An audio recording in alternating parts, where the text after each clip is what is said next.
I'm Melissa Lampe. I'm the Society President.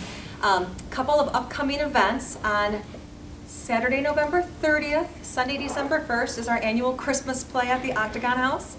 This year's production is A Wizard of Oz Christmas, so we hope you will attend. And then also, at the end of December, the 27th, 28th, and 29th, the Society is hosting a special Christmas and New Year's reading at the Octagon House Museum, which will be a very special event. And so there'll be more information coming out about that in the Daily Times in the coming weeks. So, our presentation tonight is on vintage Christmas collectibles, and we are very fortunate to have Mr. Fred Waldberger from Stoughton here with us this evening. And I've known Fred for a number of years. I used to live in Stoughton, and he is an expert in all things vintage Christmas, and he's brought, as you can see, a number of items to share with us. My name is Fred Waldberger, and I have an antique business, Remember When, in Stoughton. And we sell on the internet, and I have a website, buyoldchildrensbooks.com, and we sell a lot of children's books. I started collecting Christmas about 25 years ago, started at an auction with a $5 box of Christmas ornaments. And I went through some things today that I have displayed in my house, and didn't actually get into the stash of stuff. So this is some of what's normally out all of the time, and I'm going to send some pictures around of our, and most of it is our Christmas room. We have a big Queen Anne home, and inside of it, in the front parlor, 7 Christmas trees sit up year-round, along with many of other things. Actually, with the feather tree, there's more than 7. So I'll send the pictures around, and you can take a look. I'd like to get them back. But you can take a look at them, just kind of pass them around as we do the presentation. The other thing that I brought along is 3 of Bob Brenner's books, and I'll let you page through them a little bit as we do the presentation. Again, when we're all done, somebody can bring them back to me. And he is actually relatively close. I can't even think of the name of the town where the flea market is on Saturdays, over by Pewaukee or someplace there. Not Pewaukee, Partyville, Princeton. Princeton is what I'm thinking of. So these are his 3 books that he wrote. Very informative. And I think probably the book that will be of a lot of interest will be this one here from 40s to 1959, because that is the type of things that you will see the most and would actually have a chance to see out for sale, or if you were collecting, would be more relevant to some of the things you might see. What I've done is I've kind of titled this presentation, Collecting Christmas is More Than Christmas Ornaments. And most of the time when people think of collecting Christmas ornament or Christmas, the first thing they think of is ornaments. And yes, ornaments is a big part of collecting Christmas, but it's not the only part. And there's some really other nice areas if you get into collecting Christmas that might be easier to find materials and find nice things, and you know, there's other things out there. So what I'm going to do quickly is go through a list of things or different ideas for collecting Christmas. And as I do, I'm going to try to go from table to table here and pick up and just kind of hold up and kind of show. And then when we're done, if you'd like to come up and take a look, some things I can pass around, some things I can't. But if afterwards you'd like to come and take a look, we will stay a little longer and answer some questions and let you take a close-up look at some of the things that are here. The first thing is old vintage Christmas photos. Now, I'm not talking about snapshots, I'm talking this kind of stuff, early Christmas scenes. And these are around, you can't find them, but they're getting harder and harder to find. And you know, the cabinet card type Christmas scenes with the children, the toys, the Christmas tree, the inside of the house. Even some of the 40s and 50s snapshots now of Christmas scenes with the Christmas trees. It's always fun to take a magnifying glass and look and see what they've got in the Christmas trees and see how they decorated and what things they were using. I'll just going to leave these sit here. Like I said, I'm going to kind of try to hit a lot of high points here. Postcards. Now this book I'll pass around. Postcards. I have a weakness for postcards. I have a binder. I took a few of each. I've got a binder that thick with just Christmas postcards, and that's not the ones that I've sold in between. So what I'll do is I'll pass these around. There's a number I've got in front here. These are squeaky cards. I don't know if anybody's ever seen squeakies, but if you press them, they squeak. And that's why they're in front, so there's no weight on them. Here's some Santas, different Santas. Again, I tried picking a few. Like I said, there's a big binder. Some pages of Santas in other than red. Some of the blue, green, some of the other colors. Here's a green Santa. Some of the old-time Father Christmas, Kris Kringle type Santas. These here are pictures. These are hand-tinted European pictures from Germany and Switzerland, Christmas scenes, trees, and these are all hand-tinted, hand-colored. None of this is reproduction stuff that you'll see on these tables at all. So here's this, some other Christmas. Here is a set of Christmas. You got to remember, postcards normally were put together in sets. And so this is one set. This is a Wench collection of one of his sets. These are some poinsettia postcards are real common and a very good collectible in postcards now. Then there's some other U.S. ones that are hand-tinted. Then also here another big collecting field is actually Christmas cards.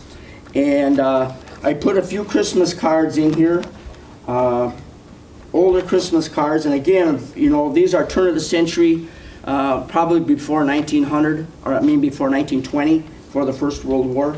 So I will pass you, this is a celluloid Christmas card here. So I'll pass this around and you can take a look at this. I'll just start, maybe I'll start right here, huh? Since we're going on this side. Oh, we've got some dandies here too.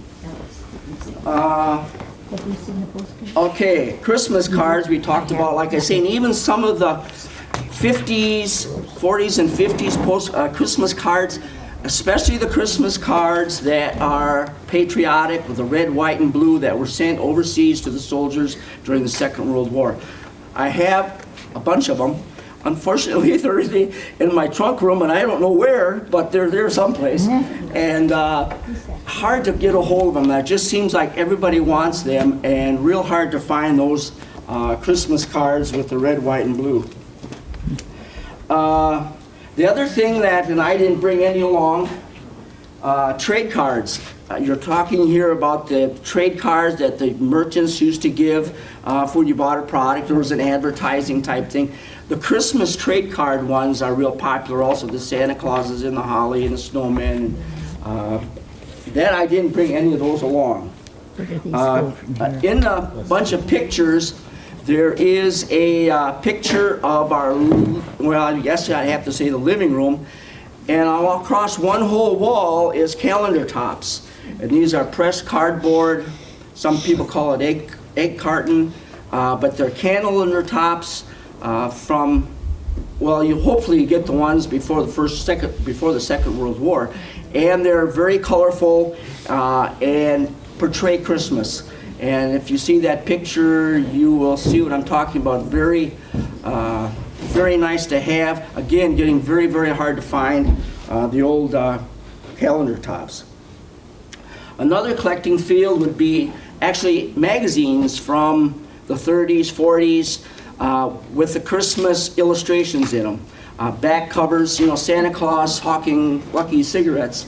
All kinds of things like that that have good advertising in them is still very collectible. Take the magazine, if it's especially, I don't take them apart. I have a phobia for that unless they're really so bad you can't do anything else with them. I do sell vintage magazines also. But if you have bad ones, you can take them apart, get them boarded, get them framed. Some excellent, excellent advertising, and you can still buy this stuff relatively inexpensive. Especially some of the great illustrators that did magazine covers and things. Sheet music. It's another whole field. sheet music with the illustrations, you know, Rudolph the Red-Nosed Reindeer, Snowman, all of the artists that did the colorful Christmas sheet music. It's a whole other collecting field that very few people are actually into doing that now. You can still find some of this stuff out there. And again, you're talking generally sheet music, the stuff you want, ideal if you can find is before the First World War. That's the bigger sheet music. And then between, you know, between the wars, that sheet music there, in between and before the First World War. Matchbooks. Whole collecting field in matchbooks. 1940s and before 1930s matchbooks with advertising on them for Christmas. Again, there's some, in one of the books there shows a whole collection of the types of different matchbooks. They were advertising for different companies, had Santa Clauses on them, all kinds of novelty Christmas illustrations on these matchbooks. Again, if you're going to look for matchbooks, the ones with the front strike, those are the older ones. The back strike is going to be newer stuff. I think they passed a law about 1970 that they had to have a back strike on them. So you're looking for front strike matchbook covers with a Christmas theme. Another area, and I did bring some of this stuff, is just Christmas boxes. Now these are empty boxes, but very collectible item. They're very attractive. You know, Santa Claus, it's an empty box, but a very nice decoration to have for just putting out and decorating with. Here's another one, you know, different boxes. Then you go into the other types of advertising. Here's a Christmas cigar box. Beautiful. Just after a while we can open it up and take a look, but it's absolutely beautiful inside. Here's another Christmas cigar box. And so this stuff is really the tins, the early 1940s tins, 30s and 40s Christmas tins.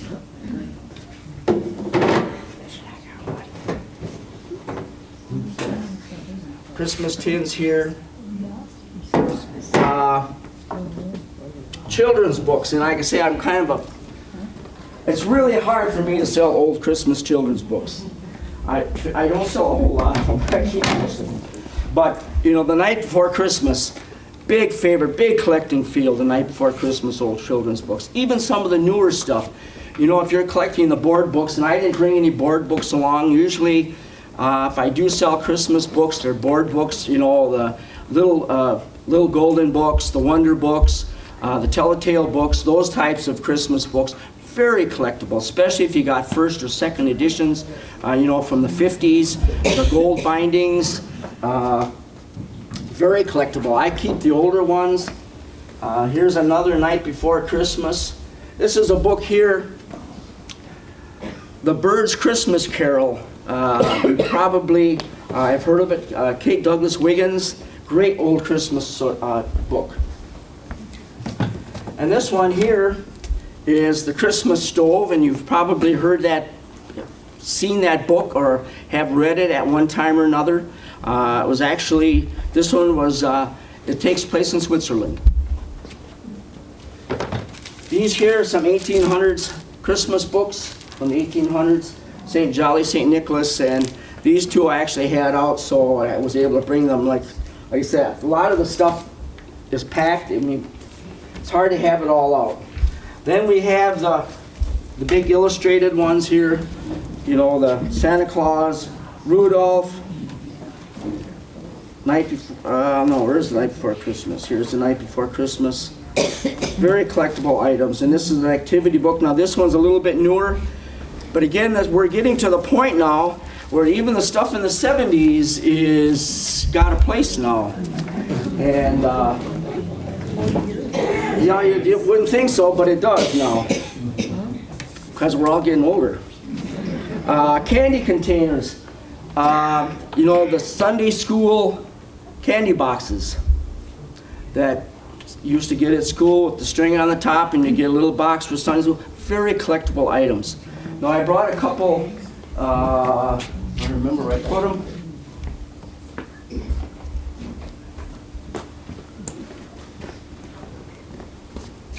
know. Christmas boot, paper mache Christmas boot. Now I've got some that are much bigger than this. This one again I had out so it's easy to get a hold of. But it was stuffed with candy. That's what it was. And then these here are West German Christmas balls. And they were stuffed with candy and hung on the tree. And so these are, I've got some bigger ones at home. I have about, display, I got about a half a dozen of them displayed. These two fit in the box. The other ones were too big. Hard plastic. The 50s and early into the 60s, the hard plastic, even late 40s, you know, the reindeers, the Santa Claus, a lot of Santa Clauses, the lollipop sucker holders, all of that hard red plastic materials, you know, versus the celluloid stuff. Angels, there was just all kinds of things. And again, some bigger pieces, Santa Clauses riding a reindeer, one comes to mind, it's about this tall. These things you can still find, they're still out there. There's still some, they're not horribly expensive. Some of it can be, but some of it is something you can purchase and you could find if you're looking for it. Stockings, you know, hanging up your stocking. Big collecting field. The felt stockings, the net stockings, and the paper stockings. The felt ones, where they had the diagrams and the decorations and things on them, a very big collecting field and hard to find. And if you find them, they're very expensive if somebody's selling them, because they were all thrown out.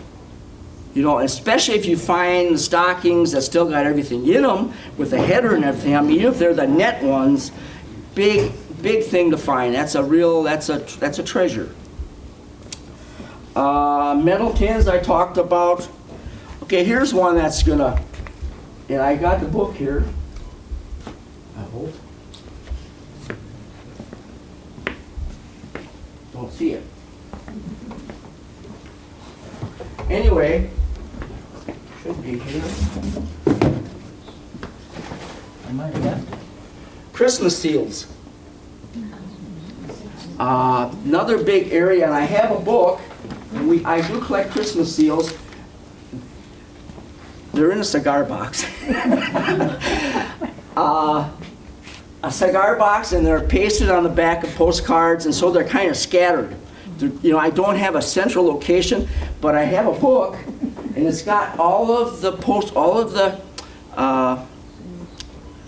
Christmas seals since the beginning, from the first ones all the way down, all illustrated. And I was bringing that so you could see that. And I don't know if I left it or what I did. I might have left it. See it. Anyway, so Christmas seals is another area that you very definitely could be looking at, and you know, it's a collectible that not everybody's looking for, that you can get in on the ground floor, so to say. Okay, what else have I got here? Candles. You know, the decorative candles that Gurley put out, and all of the snowmen and the Santa Clauses and the boots and the houses and the angels, and I mean, there's a whole, and those are available. You can find them. You can buy a lot of them for less than $10, you know. So they are out there. You want to find the ones that are girly, and hopefully they have the label yet on the bottom and they haven't been burned. A lot of them weren't burned. They just had them out for decoration, so they were not burned. Packaged goods.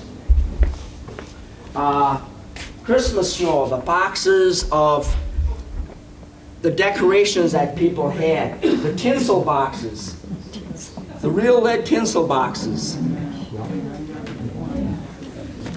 You know, these are like from the late 40s, you know, the real tinsel corsage boxes with the corsages still in it.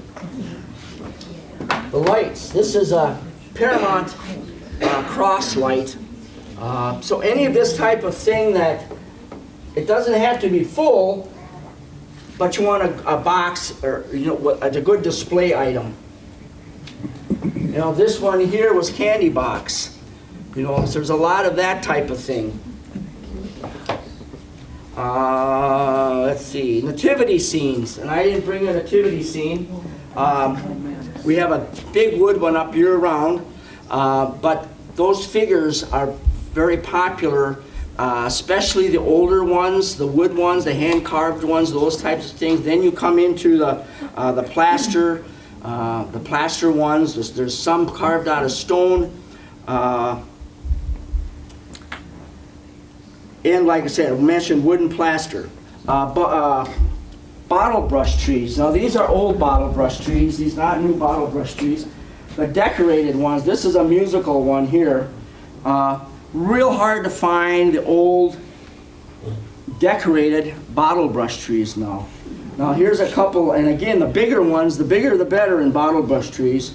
Like this is a nice pair here. These are smaller, but kind of matches that one there. Bottle brush trees, and again I should mention this, you know, there's a lot of reproductions of bottle brush trees out there, and there's also wreaths. There's bottle brush wreaths that are also decorated. Now you can, you know, go with the wreaths, but again there's reproductions of both of them. The cardboard houses, here, most of them were Japan. There was some out of Germany, but most of them were Japan. And they were used in putz scenes or just to decorate. Some of them had a hole in them to put over a light so they would be lit. They'd actually hang them on the tree. Some actually had a bulb built right into them that you turn into your socket. Some of them are very ornate, very large, very detailed. Again, these I had underneath a Christmas tree, so I took them. Celluloid first started about 1870, and I brought some celluloid items, and celluloid died out.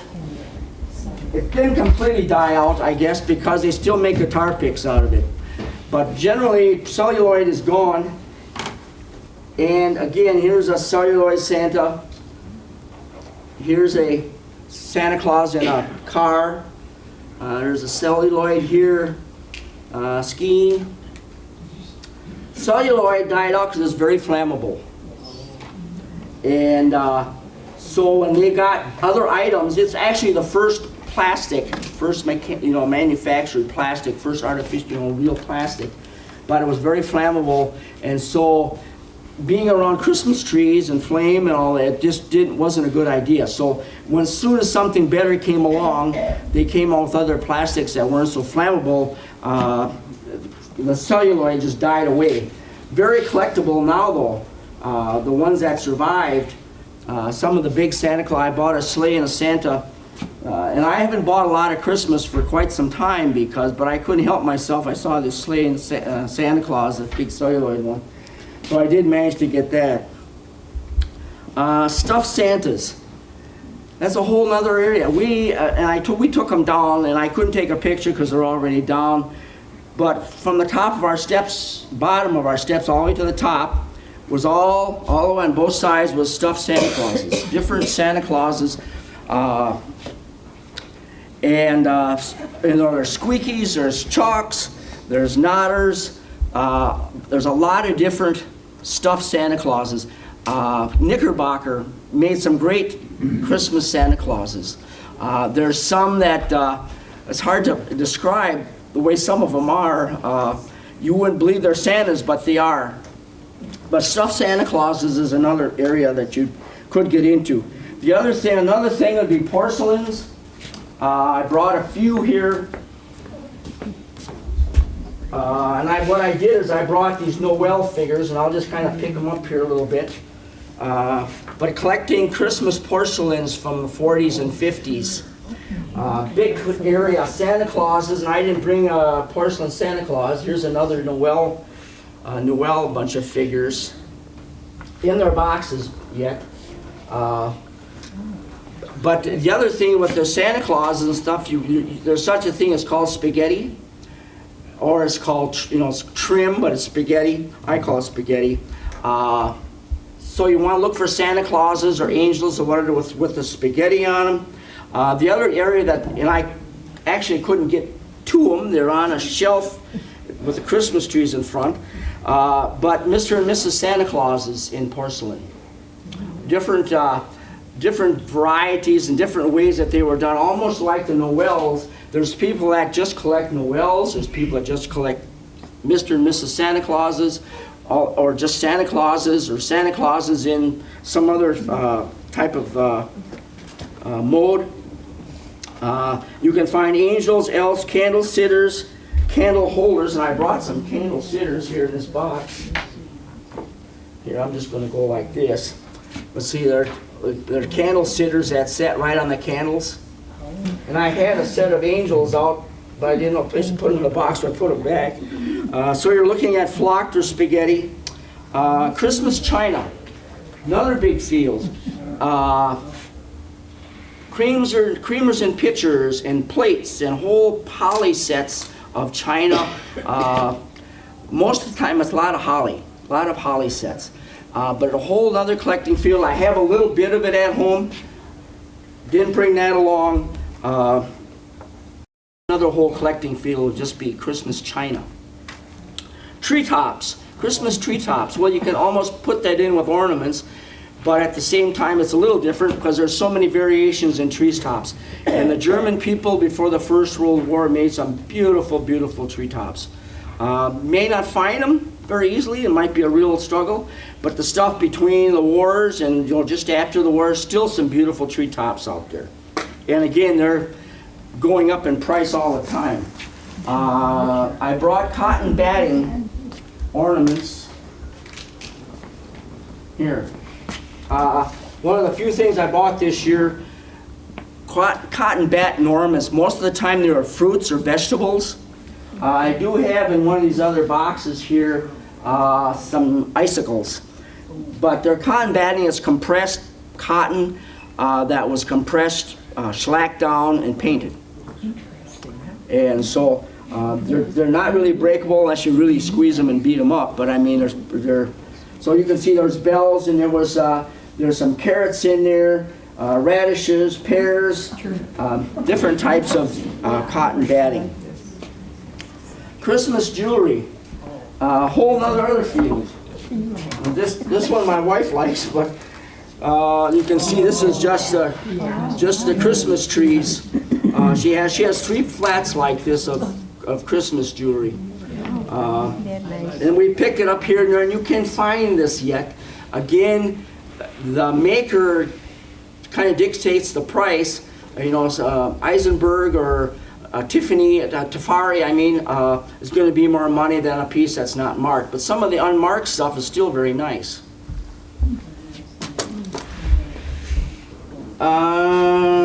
Okay, Christmas jewelry, Christmas Santa toys. Santa toys, wind-ups.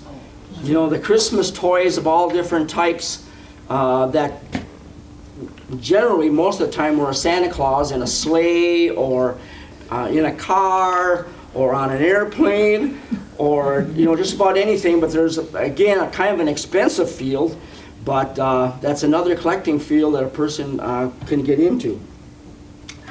I do want to caution you about a couple things before we, I don't know how I'm doing on time. Can you hear me okay? Everybody here okay? Okay. You do have to watch when you're collecting ornaments, and I'm going to get into ornaments a little bit here. You want to watch for quality. There's a lot of reproductions out there. The newer stuff, even some of the stuff that's older that was made between the wars, that was made for Woolworths and some of the dime stores, is not the quality or the detail of painting that some of the other, what would you say, mom and pop stores sold.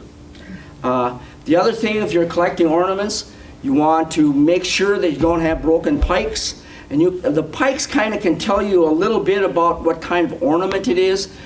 Generally, the longer the pike, the newer the ornament, generally.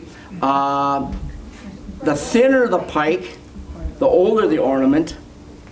And you have to watch for switched caps. Now I'm talking about the spring caps, because I've got a good example here I'm going to give you. I didn't bring them along.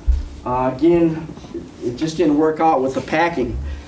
But a couple days ago, I bought 2 ornaments, and I bought them reasonable. The nice lady, she didn't try to misrepresent them at all. But one, they were 2 round ornaments, both Czechoslovakian, and one says Czechoslovakia on it. The other ornament is exactly identical. It's got a Japanese cap on it. So you do have to watch the caps and make sure the cap is what was for the ornament. Now, sometimes that can be difficult because sometimes the caps aren't marked. Some of the caps earlier on were a heavier metal, they were small, and they were lead. And so that kind of gives you an indication of somewhat of the age of the ornament.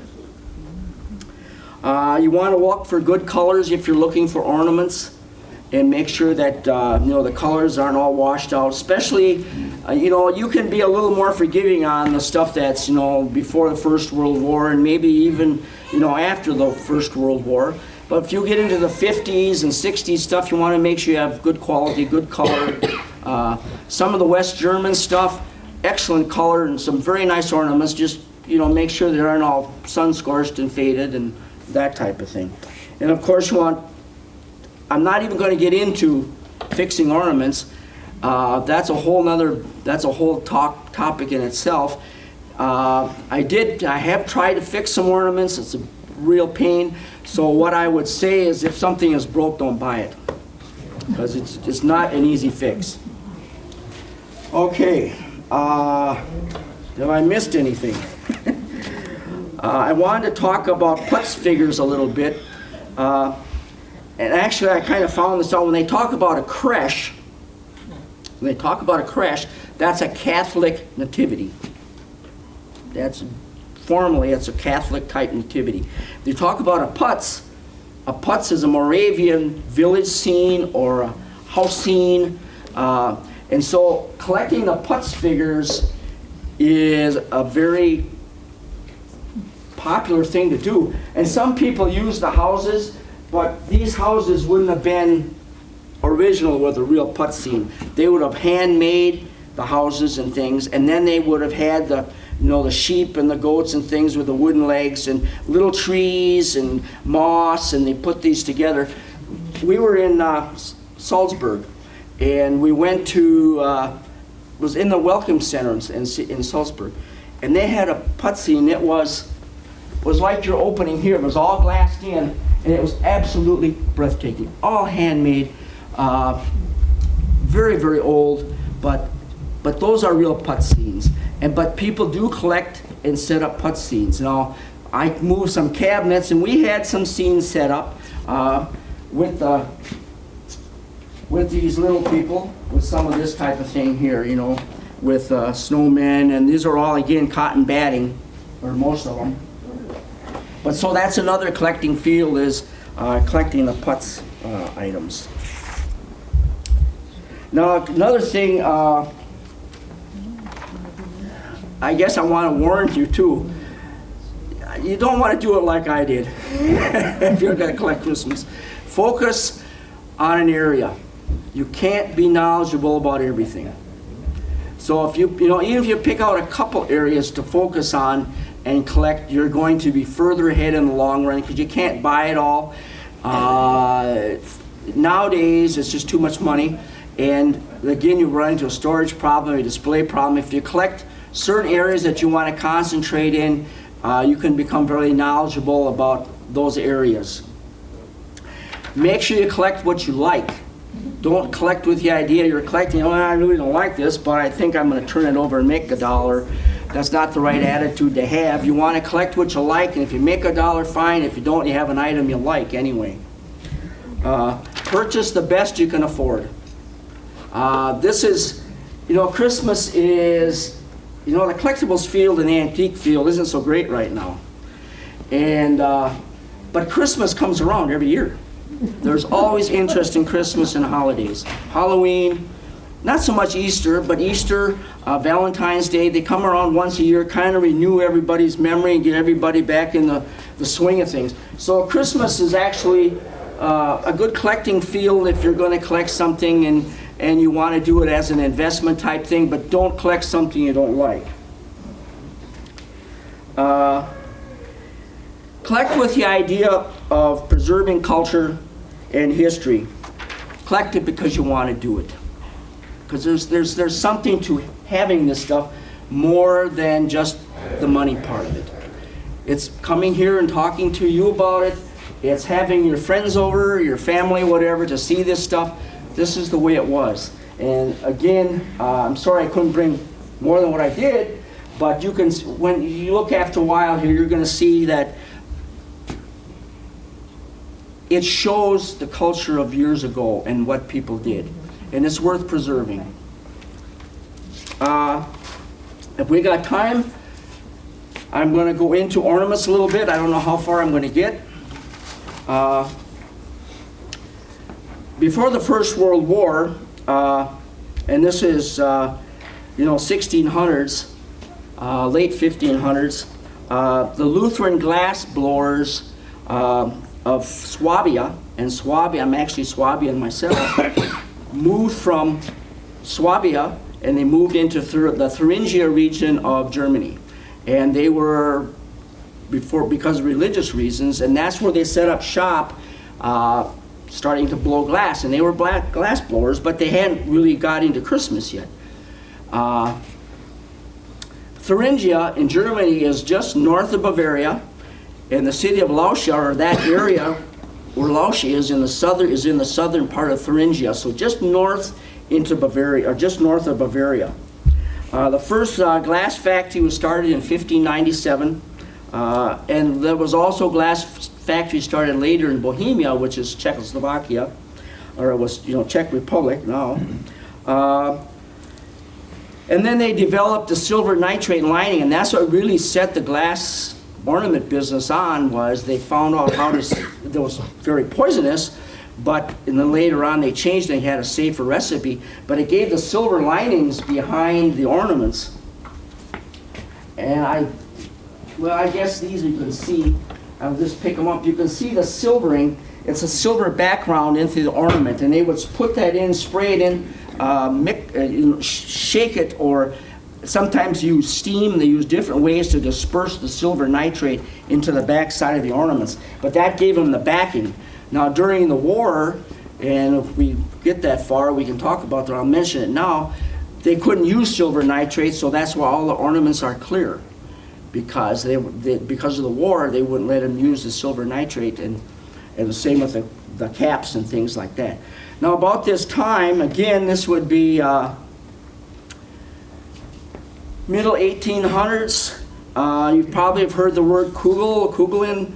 Those are the big, heavy ornaments that were around. They were real heavy glass. They had the silver nitrate behind them. Then they were painted over. There were round balls. There was different colors of them. They had a brass cap fit tight with a ring that went through it for hanging. They were very heavy. Some were grapes, some were other shapes, different colors. There was let me see here. The rarest is red, and shades in amethyst, cobalt, medium blue, green, gold, silver. So there was kind of in that order of commonness. Hard to find them now. And now I would suspect here in Watertown that you would have some kugelin around here because of the German heritage. I would suspect there is some.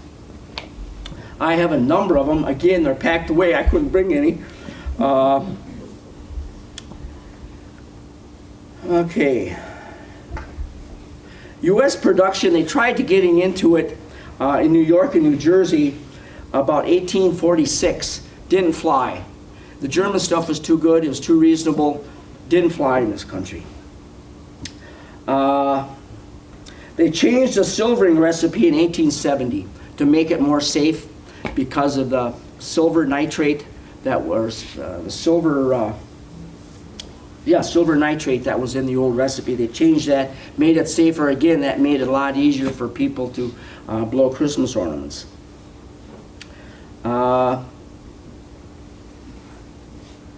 The Christmas tree decorating started about the 16th century in the Alsace region of France, or well, it was Germany at that time, which is in the western edge of Germany, between France and Germany. And before that, in Germany, they would hang crowns from the ceiling. And there would be wood carved crowns and hanging from the ceiling, and they would decorate these crowns. And they would hang different decorations from them. But about early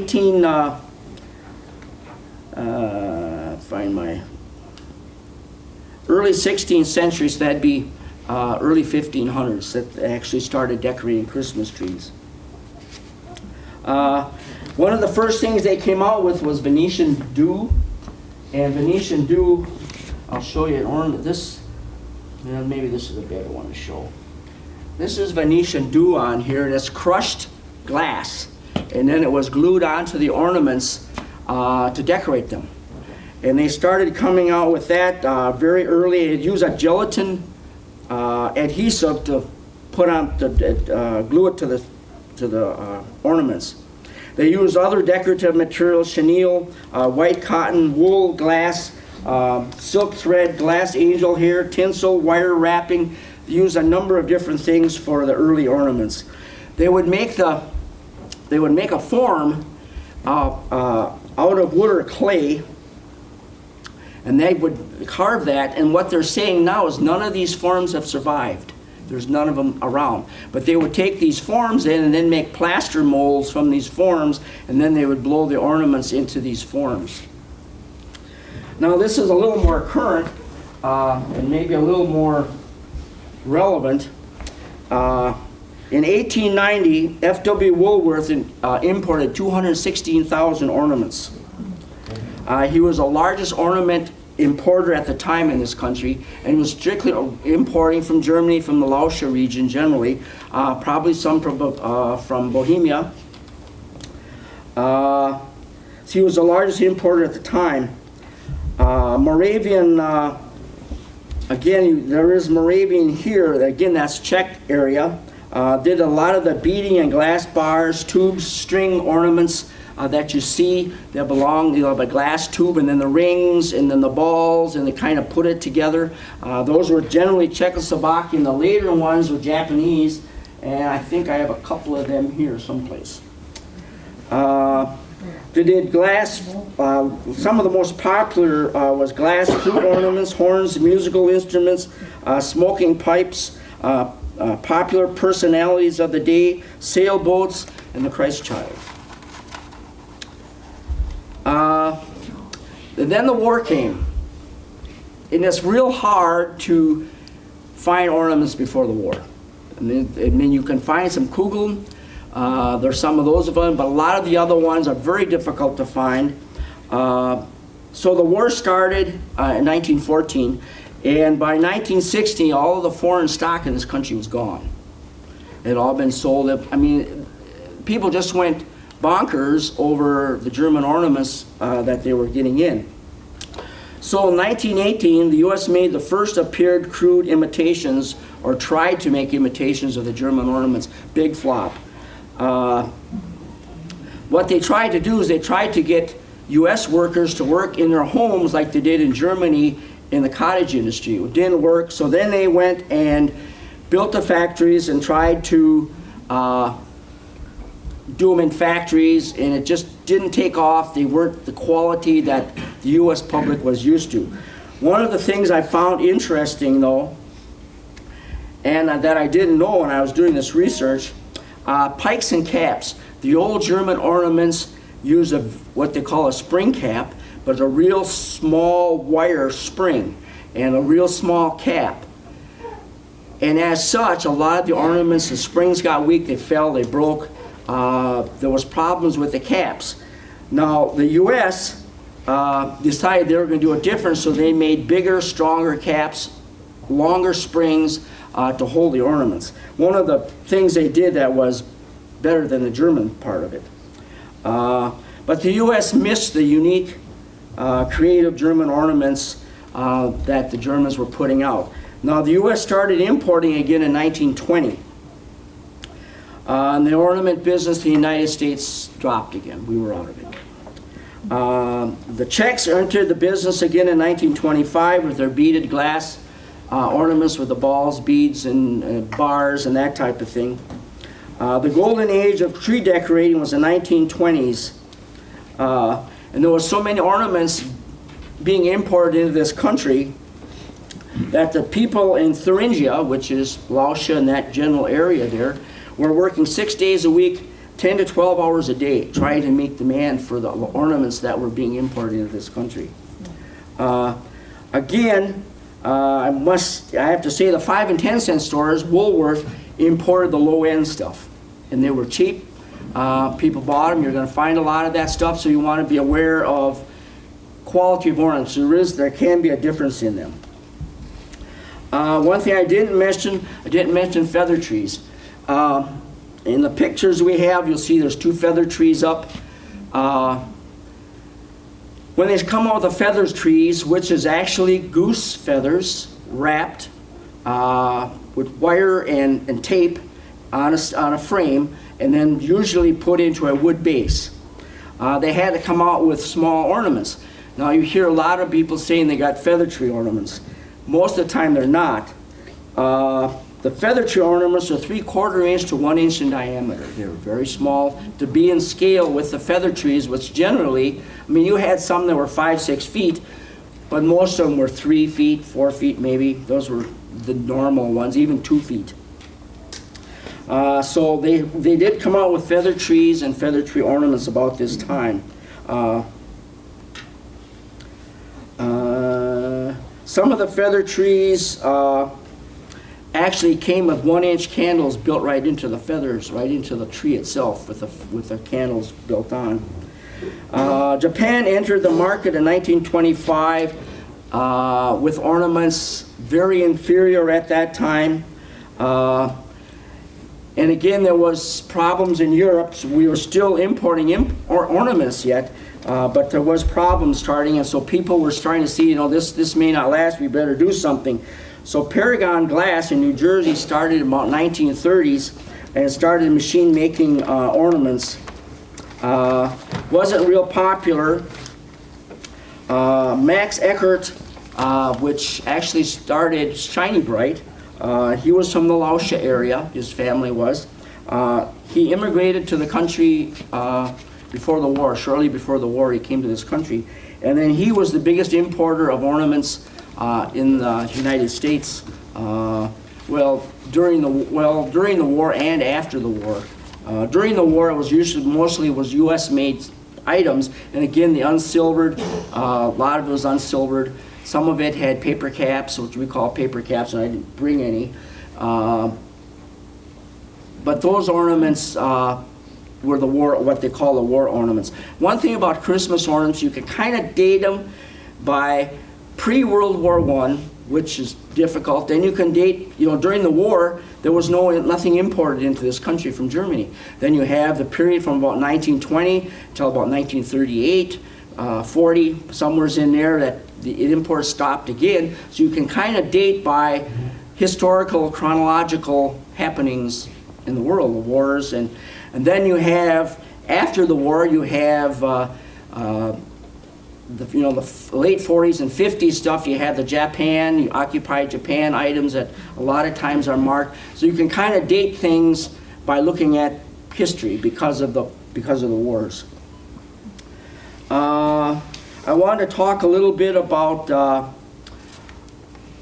in 1939, Woolworth received 235,000 US-made machine ornaments.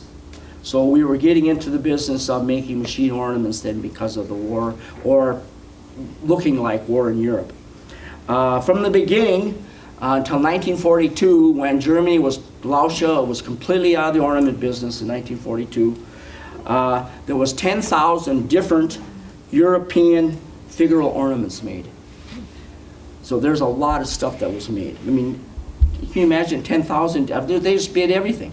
And a lot of it was very good. These people sat at their homes, and this is what they did. That's how they made their living, blowing these ornaments, and then, exporting them. Some of the most popular ornaments were fruits and vegetables, and I'm going to just kind of name here from the rarest to the most common.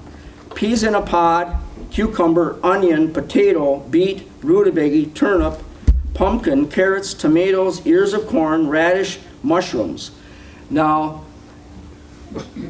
in Germany, some fruits are looked and vegetables are looked on higher than others. Well, the ones that they didn't like very well, they didn't make as many ornaments of, because they didn't think they were worth making an ornament. One of them was cucumbers. Cucumber evidently isn't very well thought of, so they didn't make many cucumbers. But so to find a cucumber now, is a more rare ornament than, let's say, tomatoes or something like that. Potatoes. I've got a couple potatoes. But that kind of gives you an idea of what was popular. Now, birds were the most common ornaments made. And they were attached either by glass hooks, which we call a nail hook, which is built right into the ornaments. It's just a glass hook. A spring clip, which I can show you later here if somebody wants to look. It's actually a cone-shaped clip spring with a clip on the end that they clip the ornament to the tree, or else the spring clip, which is a normal, which you see with the cap, I should say spring clip, spring cap, that you see with the cap and the wire spring that goes down into it. Then there was the wire wraps that actually had wire wrapped around the ornaments and could hang on the tree that way.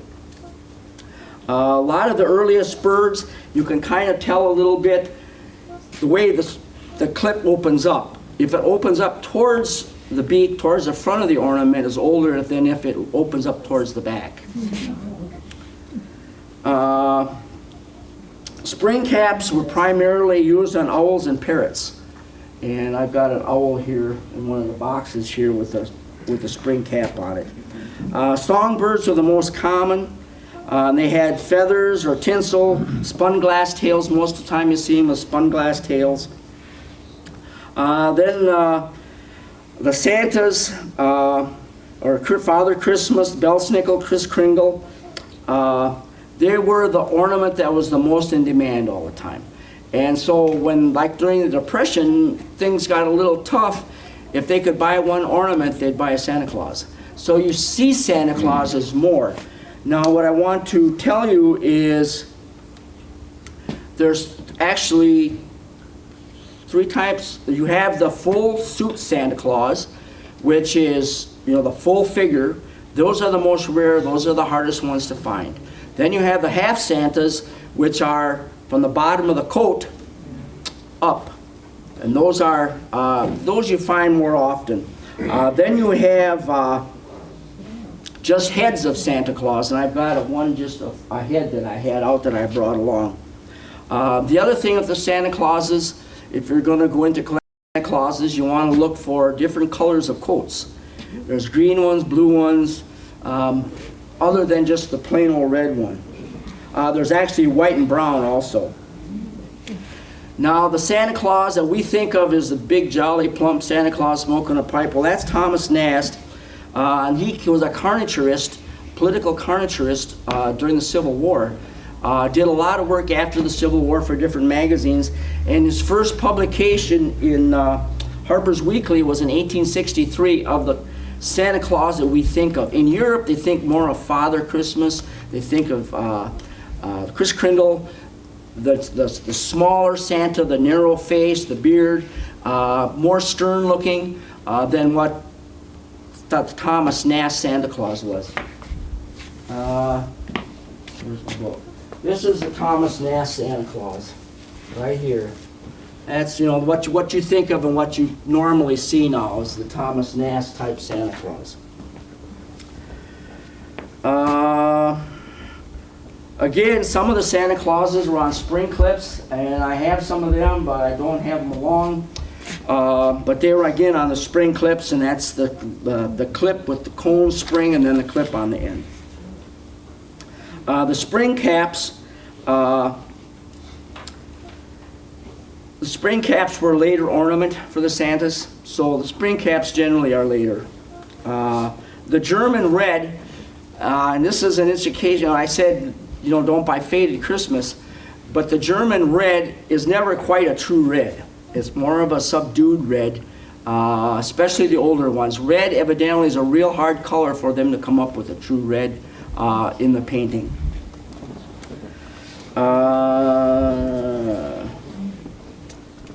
Okay, another clue in collecting ornaments, the newer ornaments have a round spring. The older ones have a flat one. And you'll see on some of these ornaments here they have a flat wire spring, not a round one. So that kind of gives you an indication too. Sometimes it's hard to date ornaments unless it's, you know, a shiny bright and an old figural. But if they're figural ornaments, because after the war, they went back using the same forms.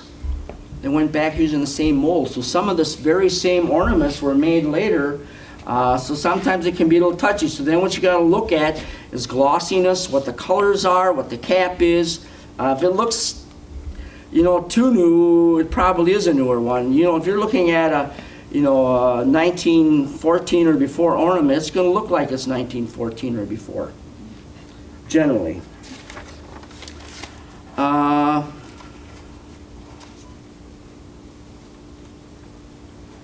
Okay, I wanted to get into lighting a little bit. How do we look there? Do we want to start lighting?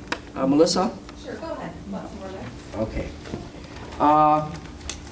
Lighting was a whole different ballgame. I mean, they started using lighting very early, even before the ornaments. They were lighting Christmas trees, or trying to. And what they would do is they take a candle and heat a pin and push it into the bottom of the candle and try to wrap it around the branches. Burn lots of houses down. Stick pins, like I said, stick pins were pushed in. They try to stick them through the branches and into the candle. Then they came out in about 1867 into the 1900s with tin candle holders with clips. And you've probably seen them there around. And they came in a number of different ways. There was fish, and there was flowers, and there was Santas and angels, cones. Some of them had lithos added to them. Sears still sold them into the 1950s.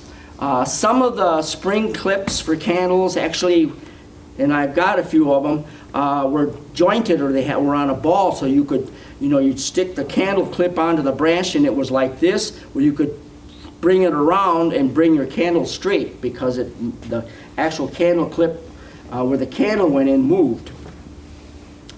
Then the candles, generally 4 to 6 inches. Standard Oil made a lot of them. And they were made of paraffin wax. I've got a number of boxes of them at home. And you're going to need the candles for your angel chimes here. A lot of them were heavily embossed, like I said. Then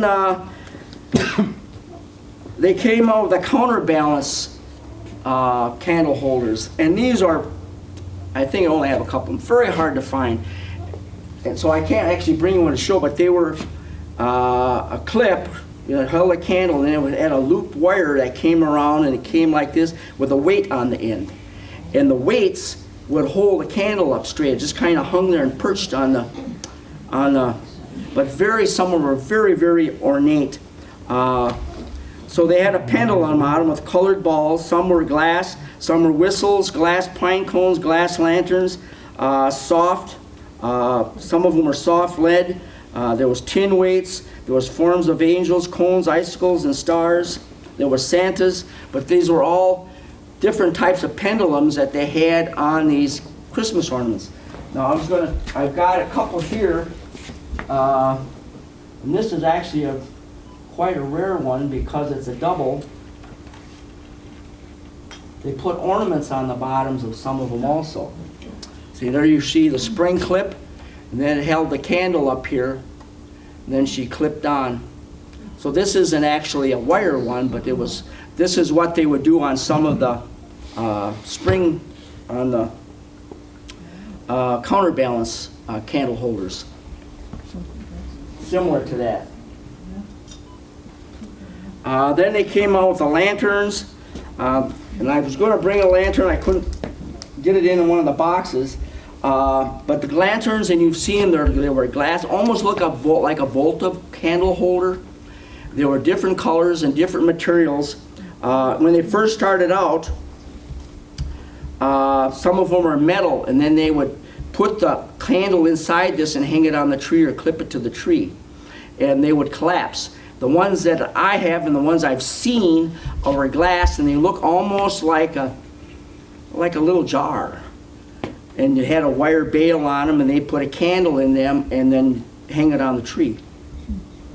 You do see them now and then, not real often.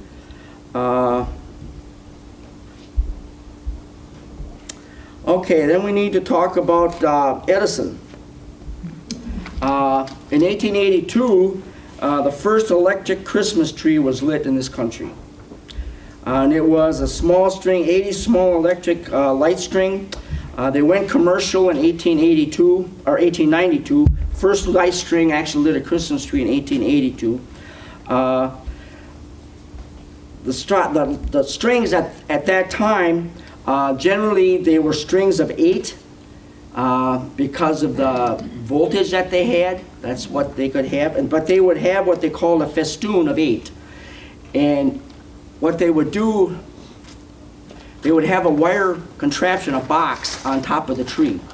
And at that time, you screwed the plug-in. It wasn't a plug-in like we normally have today. You screwed in like a light bulb socket, like a light bulb, and you'd screw that in, and it swiveled, and they would screw that in, and then this box would sit on top of the tree, and then they'd screw in the festoons of 8 lights to this box up there. It must have been quite a job to get that all set up. Later, the light strings were plastic, but they did start out as cloth covered. Generally, you had 4 festoons to a junction box, which was, again, sitting on top of the tree. The 2-blade plug started in 1923, and it was sold with a screw adapter because a lot of people, especially on the country, didn't have the new plug-in style when the new 2-prong plug-ins came out.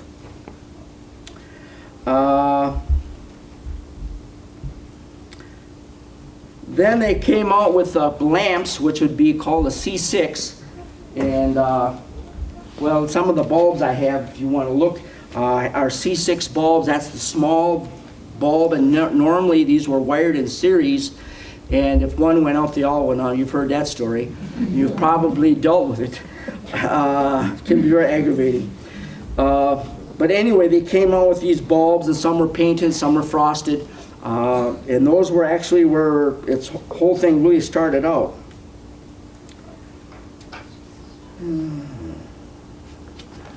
Okay. 1916, GE licensed Mazda to produce a bulb line, and they came out with the tungsten filaments, which were much superior to the more standard filament that GE was using. It didn't take the power. It took the power better and was brighter. Otherwise, and I forget what this carbon was, a carbon filament, was more resistant to the electrical current. It wouldn't burn bright, and so or as bright. So anyway, Mazda came out with their Figaro lights about 1919.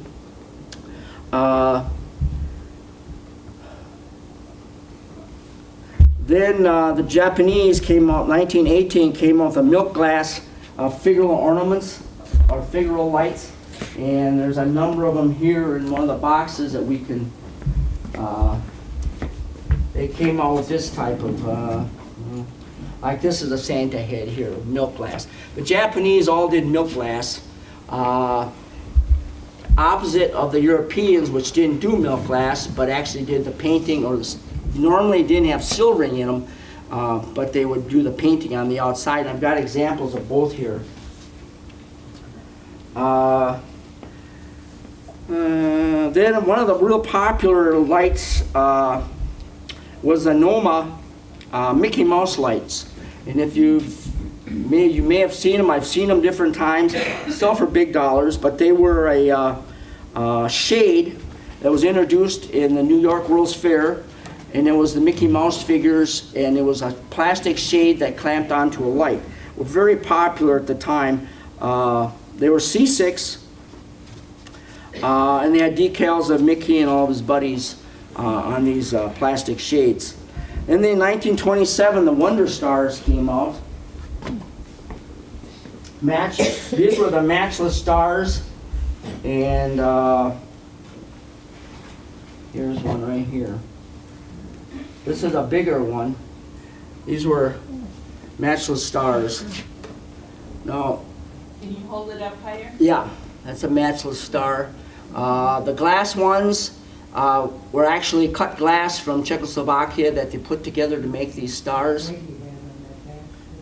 So that's one there. But they came out in, what did I say, 1927? Yeah, 1927. Some of them had one row of lights or one row of cut glass, and some had two rows of cut glass. The two rows are very difficult to come onto. Then Paramounts, you come out with the bubble lights. Again, were very popular after the war. And Norma was a big pusher of the bubble lights. And the story goes that the fellow that developed the material in the tube took it to all these light bulb company or Christmas tree light companies. Nobody was interested. He went to this Noma, which was a cooperative of a number of small Christmas tree decoration manufacturers that came together and formed this organization. They took it on, made a bundle. Nobody else wanted it. Then it went to court, and the other people sued to be able to use that patent, and they won. The guy that developed it ended up getting little. He was getting so much royalty for every bulb that was produced, and then after it went to court, he got nothing. So they wanted to give him something, and he didn't want to take it. So then he didn't get anything. Is what it boiled down to. His name was Carl Otis. He invented them about 1940. And there's lots of different styles of bubble lights. There's what we call rockets, biscuits, and satellites. And I don't think I brought any. I guess I did bring them. But anyway, most of them have just kind of a water solution in them. It's a low boiling point water solution that starts the bubbling. The heat from the bulb heats the water up in and it bubbles. But some of them have oil in them, and those are the ones that I love to try to find. I found one last year. And this has two oils in it, or one oil in it, and it makes real small bubbles, a lot of them, but it's an oil type solution. Then there is the shooting stars, which has two different types density of fluid in the tubes, and so it makes this kind of shooting shooting like star-like figure thing into the tubes. Again, very hard to find the shooting stars, and they're very expensive. By the 1960s, popularity decreased in bubble lights. There was a couple companies that tried coming out with them again, got off a little bit. I think if you look around, you can still probably find them. Not quite as nice as the old ones, though. Again, if you're going to buy bubble lights, check them out and make sure they work. Sometimes you can get them to work. There's a plug in the bottom of the tube, and sometimes you give it a little shake like that, you can get it loose, and that plug has to come loose so it can heat up. But so sometimes you can get them to work if they're not working, but generally you want to make sure you check them out. So that's all I wrote down. I hope you look through the books there and you'll get some ideas. In the one book I highlighted, I don't know where that book is, but I highlighted some of the things I talked about and some of the things I didn't. Like I said, it's a big field, and when you try to talk about Christmas, I almost should break it down into lights, and you could spend a whole afternoon on just one little area to do it all. So I'm trying to give you an overview with the idea that there's more to it than just ornaments. And ornaments is a big thing and always will be. But there's a lot of other areas that you can get into with Christmas that's very satisfying. Doesn't take a lot of room. One thing with ornaments, you got to always be careful. A story, and I'm ashamed to actually say this. I bought a bunch of ornaments at an auction not too long ago. Well, I was looking at this one ornament, and it's looks like an apple or something. Well, I thought I had bought a bunch of this cotton batting fruit. Wherever it is here. Bought a bunch of cotton batting fruit, and I thought it was a cotton batting one. So I'm checking it, I'm pushing on it, smash. So yeah, you always have to be careful. You don't want to drop the box. If you're collecting paper, you just got to worry about fire because and keep stuff in a nice dry place. With most of these collectible items, you want to make sure you keep it kind of dark, not real hot, not real cold. Sometimes that can be hard to do, but that's what you shoot for. So with that, I guess we can go on. Any questions? Yeah.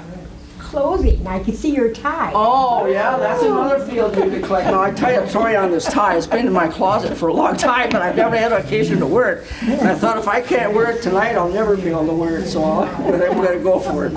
A lot of collectibles and clothing. Yes, a lot of collectibles and clothing, I'll bet you. Yep, that's not one I thought of, but you're right. Yep. What did you mean? You mentioned the word spaghetti. Oh, spaghetti. Okay. So it's like not embossing. Spaghetti is like the rough flossing, almost looks like flocking. Flocking is the word I'm looking for. Spaghetti, and it's not only in Christmas things. They did in the 50s especially, in the porcelain items, did a lot of flocking spaghetti. The poodles, the spaghetti poodles is a good example of other things they did. The spaghetti on the porcelain. Yeah. I had There you these go. boots, but I don't know what was on the front of them, and so I put the poinsettia on there. It could have been just like that. Oh, See, they had a cloth. They had a cloth sack in them. There was a cloth. I see. There was a cloth piece that fit in here, see, and then they'd fill it with candy and whatever. It was like almost like a Christmas stocking, and they would. Yep. Them are good sized ones. A lot of them are smaller. this was my husband's Christmas Yeah. stuff. Probably about 1930s. 20, Yeah, could be. 24. Interesting. So what are Yeah. they made out of? It's paper mache. Want to start something now? I didn't Yeah. think about that Yeah. stocking. Yeah, you mentioned treetops before. Yep. Would that be like a star or an angel that comes on top of a tree? Right. Yeah, that would Could be. you describe like an ultimate treetop? Oh, an ultimate treetop, I guess, would be a porcelain, blown glass, pre-World War I. The treetop that you think a lot of that people collect are the angels with the spun glass. I've got a number of them in the boxes yet. But there's a lot of different stuff. A lot of nice West German treetops now that were produced after the war. A lot of the lights and the figural stuff for treetops. How about for people who have brought items? I know, Ruthie, you brought your item. Would you be willing to stand up and share it with the group and talk about it? Date on the back says 1951, so I don't know if that's what you bought it or. Sure. And I was wondering about carolers, like a collection of Okay. porcelain carolers. Did you have anything on that? Again, a lot of that porcelain carolers and stuff was 50s. 1950s, there's porcelain carolers that are individuals, then there's porcelain carolers that are groups like you've got there. Yep, a lot of candles that were, carolers and candles, and you probably have seen them. Yep. And they were, people, bought them at the dime store. They were probably 29 cents. When I was growing up in high school, I worked at a dime store, McLaughlin's dime store. Most fabulous place in the world to work at Christmas time. The stuff I wish I could just have $100 and go in there right now. Yeah. So how about other people who have brought items who would like to share with the group? We can start back here. It's a gravy boat, and he mentioned the holly pad. Good collecting field. How about your items? Well, we had an aunt who was 99 when she passed away, and we got a few of her Christmas items, and we're not real intelligent about when they were actually made. But this is a real tinsel type of ornament. It's paper. Don't know exactly if it's from the 30s or Yeah, 20s. something like or, that, probably, yeah. And then we have I guess it's like a tin or metal ornament, a little basket of flowers. And this one's not in real good shape, but it's a very old, with a little Almost like Santa Dresden Claus on the almost. front. Sailboat. And it's a sailboat. Yeah, that's nice. And then we have some real old garland that has tinsel on the top of it. That's interesting. And they're glass balls and glass on the inside. And then I was told that this little guy is a composite wood Christmas Could ornament. be, I can't see. So I guess he's extremely rare. And again, I don't know from what decade he's from. Almost looks wax. Well, that's wood. They used to make wax ones also. And then one of the interesting things that we found when my husband and I collected Christmas stuff were these tin ornaments. And we were told that they were around the war when they ran out of materials. And we've never seen them again, but we have numerous different ones, and they're all kind of like patriotic little colors, it seems. And it's got a star on it. So we've never seen them again, and they're tin. Tin. And they're definitely not reproductions. And then this is another type of, I mean, you're the expert, we're not. It's a You know, it's got tinsel on the top of it all around. And little wire wrap, our favorite thing that we collected through the years were these, you have to either like them or hate them, aluminum trees. And we had numerous pink ones and gold ones, and one of the most unusual aluminum trees was a peacock tree. And it was only about that wide, and it was designed, or they made them for small, like apartments, where you didn't have a lot of room. And it went flush up against the wall, and it's called a peacock aluminum tree. And so we had gold ones. They were really unusual. And another aluminum tree that was just beautiful. The needles on one side were green and the other side were blue. And our favorite tree was Aluminum Specialty Company. And they were from Manitowoc, Wisconsin. And of course, they turned out to be Miro aluminum through the years. But they were quite a very, very nice aluminum tree. But we had numerous ones through our collecting, so. And then Bob liked bubble lights, and like you just go on and on. We yeah. start You got a collecting. bubble trees, you got a bubble lamp trees. We had bubble light Trees. yep. So How many other lots of questions? fun. And they had an aluminum tree, and my sister-in-law said, oh, throw that old thing away, and my mother-in-law said, no, put it on the sale. And they bid, and it brought $125. Oh, I got into aluminum trees. We were out at the Jefferson Racetrack Flea Market probably 25, 30 years ago. And I was just looking around and just looking down on the ground, and the guy says, if you haul it away, you can have it for $1. So I thought, well, when I grew up, we were never rich enough to have an aluminum tree. But Bob had an aluminum tree, so I thought, well, you know, he might like to see aluminum tree again. It turned out it was a taper tree, and it had a pom-pom end and a blue turquoise insert at the end of the pom-pom. And it was just a beautiful tree. And I got it for $1. Yeah, they're still popular. A lot of people. Yeah, there's a demand for them again. I didn't get into aluminum trees but for another time. Yeah.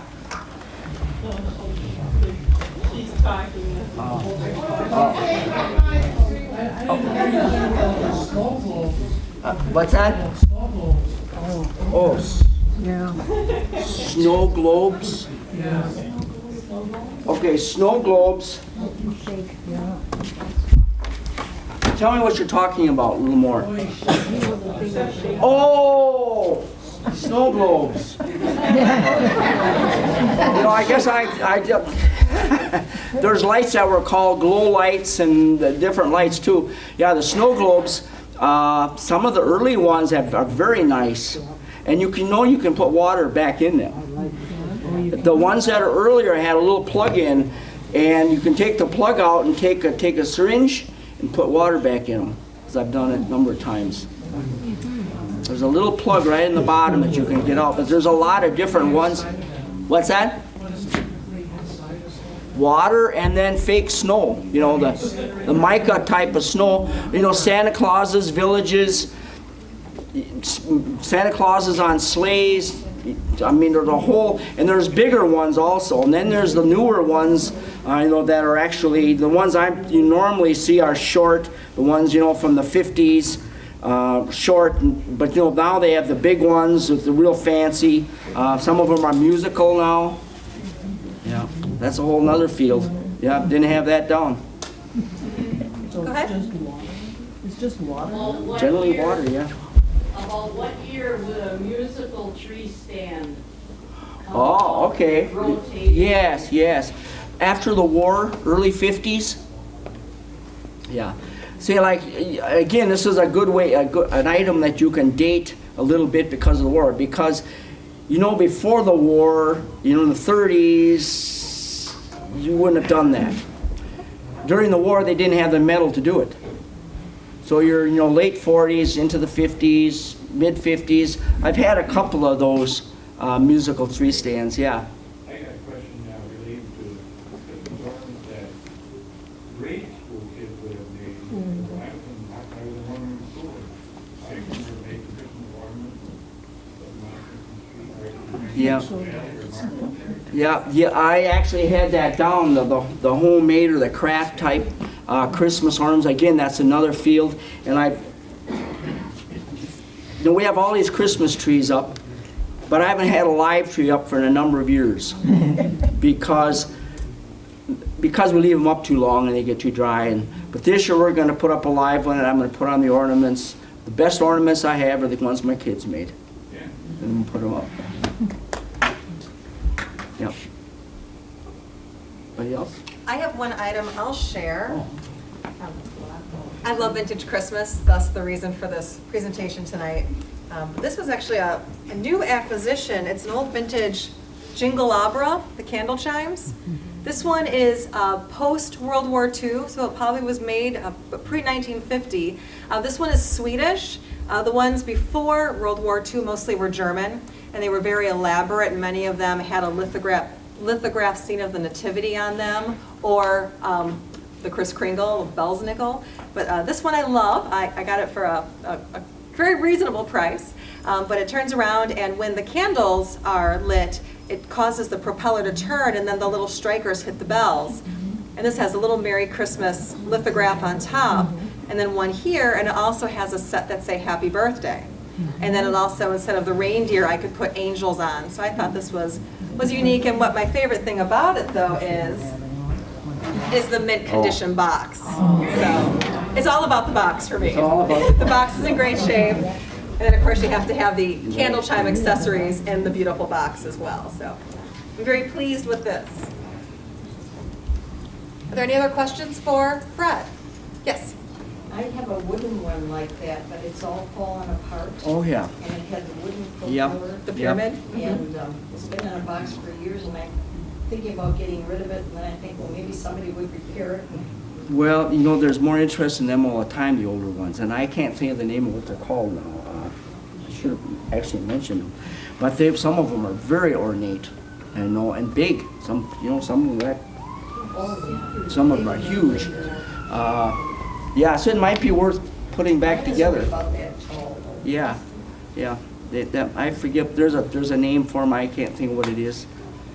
The ones that you see most of the time are newer. I shouldn't say, when I say newer, I mean 50s, 60s. But I'm sure there was older ones also. This one was from Germany. Yeah, right. And again, it's the same principle as the angel chimes. The heat of the candles comes up and makes the propeller go and make the sound. Yep, yep. Well, everyone is invited to come up and take a look at the Christmas items here. Remember, look with your eyes, not your hands. Any questions too, as you're looking around, please feel free to ask. So thank you, Fred.